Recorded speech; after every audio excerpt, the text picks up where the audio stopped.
Oluvannyuma lw'okukwatibwa kw'abamu ku bannabyabufuzi bano n'abamu ne baggulwako emisango gy'okulya mu nsi yaabwe olukwe, aba A4C babadde basiriikiridde.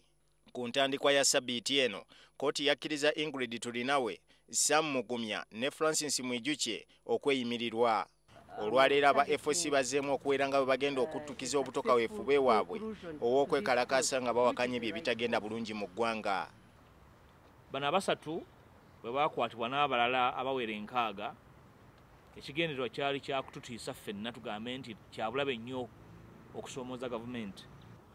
Tumanyi eddembe lyaffe ate tulina n'obumalirivu okwanganga oyo yena alowooza nti asobola okutyoboola eddembe lyaffe ery'obwebange.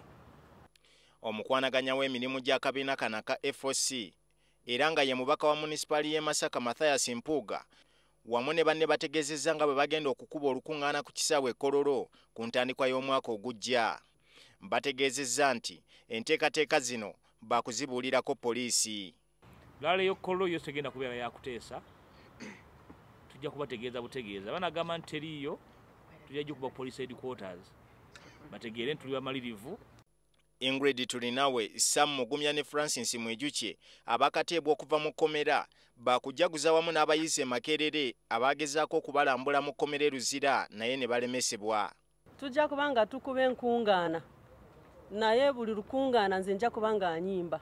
Ennyimba zange zoogera ku mbeera eri mu ggwanga, ennyimba zange zoogera ku experience gye mpiseemu mu kkomera. Bwe yali akkirizibwa okweyimirirwa, Francis Mwijukye omuyambi wa Dr. Kizza Besigye, kkooti yamulagira agende Busyenyi so si Kampala kubanga asobola okutaataganya ebyokwerinda. Kino wabula Mwijukye agambye nti akyakirowoozaako. Okwekalakaasa okw'okutambuza ebigere wamu n'emirimu emirala egy'akabondo kano, poliisi ezzenga egirinnyamu eggere nga kati kirindiriddwa okulaba oba enteekateeka zino enaazikkiriza okubaawo.